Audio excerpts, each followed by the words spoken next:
I'm Tessa, and I've been sharing my financial journey on YouTube.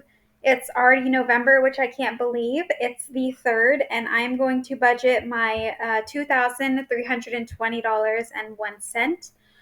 The reason I'm filming this late is because I lost my microphone. So if the audio is even worse than usual, I'm sorry. There's nothing I can do. I did look for it, and I just don't want to postpone my budgeting anymore. Wish me luck that I find it. So I have not filmed my October wrap up yet, but when you do, you will see that I way overspent in October on my Vegas vacation. It turns out Vegas is not cheap at all. Nothing costs less than $20, and I need to fill in my credit card payments. It wants me to assign $320.80.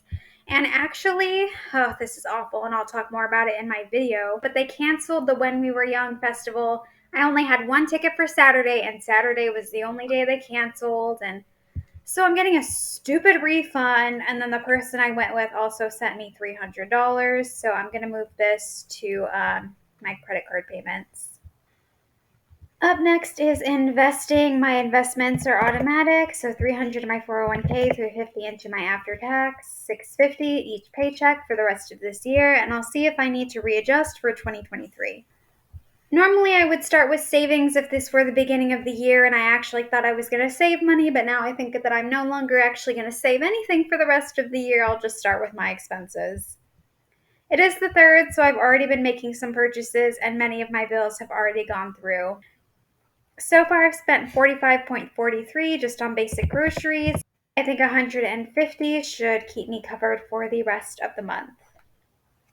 Hopefully I'll come up under, but based on last month where I overspent on groceries, I'm not sure. Transportation, I need to cover insurance, 2 tanks of gas. I'm not expecting to go anywhere, but I am going to see a play in early November, actually tomorrow.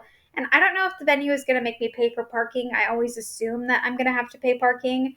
Hopefully, though, these first 2 weeks, it won't cost me more than $205. I spent a really good chunk on personal care last month, so I hope I don't need anything this month, but I will assign $10 nonetheless. Now, for home care, there is stuff that I want to buy. I would love to hire some housekeepers, but I think what I need to do is that my guest bedroom still smells. I've cleaned it. I've let it air out for as long as I can. I have mopped and scrubbed the walls, and I've dusted, and I've changed out the filter. And it's like, it hasn't helped. And I don't know what the heck was going on in that room that it's still like this, but I'm never going to be able to get another roommate if it doesn't get fixed. So I am going to give it another good go, probably buy some more cleaning supplies, try really hard to clean it again. But it may be at the point where I have to hire steamer cleaners or like some sort of professional service. So hopefully that costs no more than $300. Actually, hopefully this final round of attempting to clean it does the job so I don't have to hire anybody, but you just never know. And this $40 charge is a camera that I keep meaning to buy and not buying, and I should just delete it. You know what? As soon as this video is over, I'm just going to delete it. For pet care for Chip, I pay a yearly membership for a tracking service, so that way if he ever goes missing, his little chip stays active, and then whoever scans it immediately gets my contact information. And then everyone in my zip code who is a part of that group will also get an email that he is missing. And that is $21.99. I like to cover all of my bills up front, and I do that by pulling from my month ahead category. If it's over, I'll pull more from that area. If it's under, I'll put more back in the fund.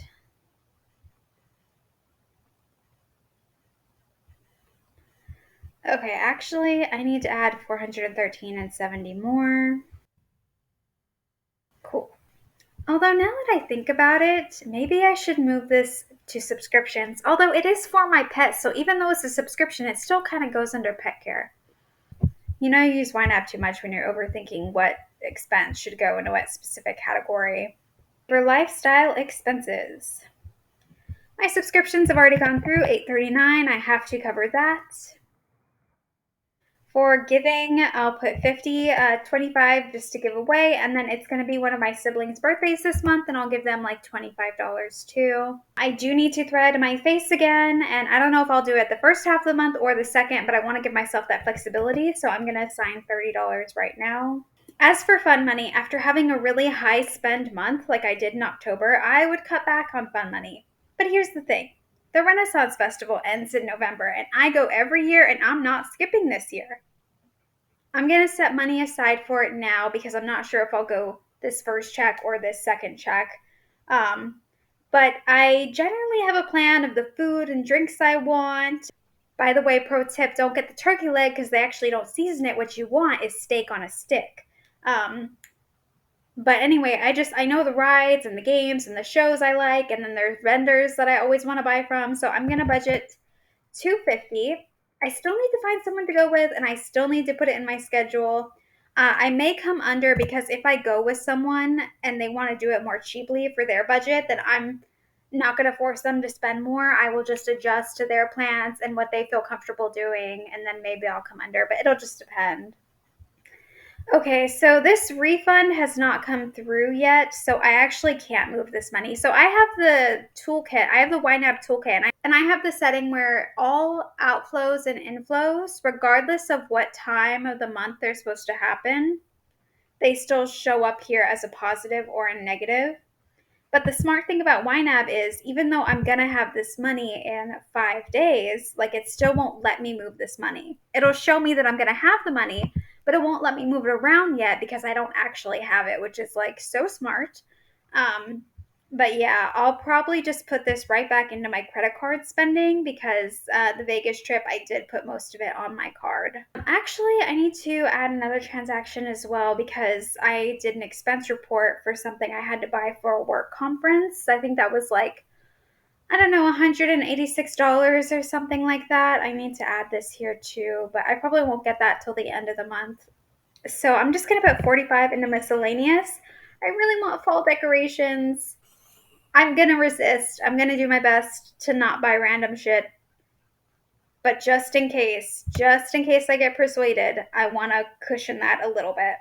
I'm going to try my best also not to just move this money into dining out because I have a bad habit of doing that. Speaking of dining out, I've already eaten out twice, and that's because whenever I go into the office, I wake up and I think, like, bring lunch to work with you. And then I'm out the door with nothing but my key and my phone, and I always forget, and I have to go out, and it's like such a pain. I'm going to try really hard to stay in budget this time.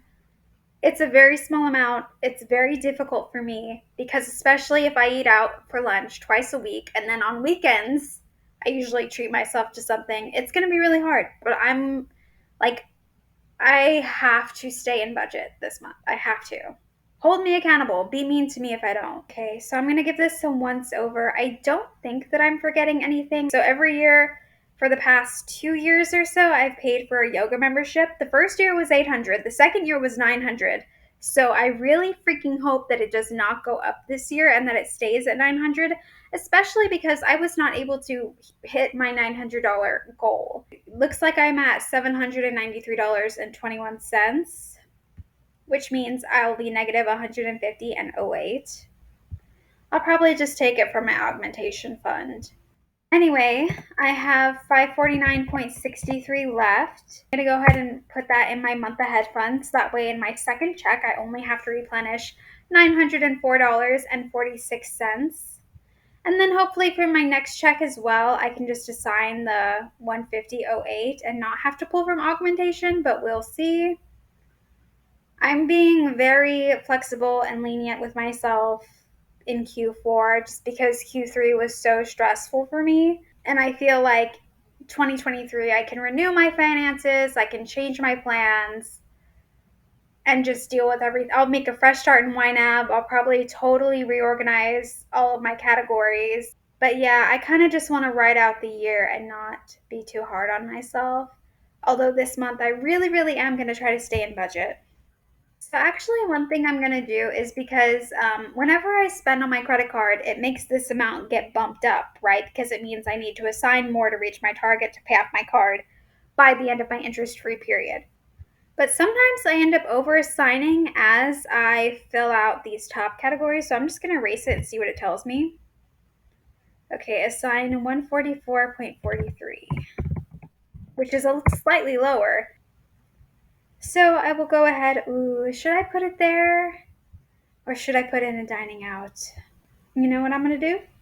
I'm going to assign 78 cents just so it's an even $35. And then I'll put the rest back into my month ahead. Looks like as of November 3rd, my net worth is negative $10,843.56 if you count my house only as a liability. As you can see, last month my lifestyle expenses were crazy high, and then in September my basic expenses were really high. So hopefully in November it can just even out a little bit more and kind of look more normal like some of these other months. Anyway, yeah, somehow it's November. I hope you have a good one, and I will see you in my October wrap up.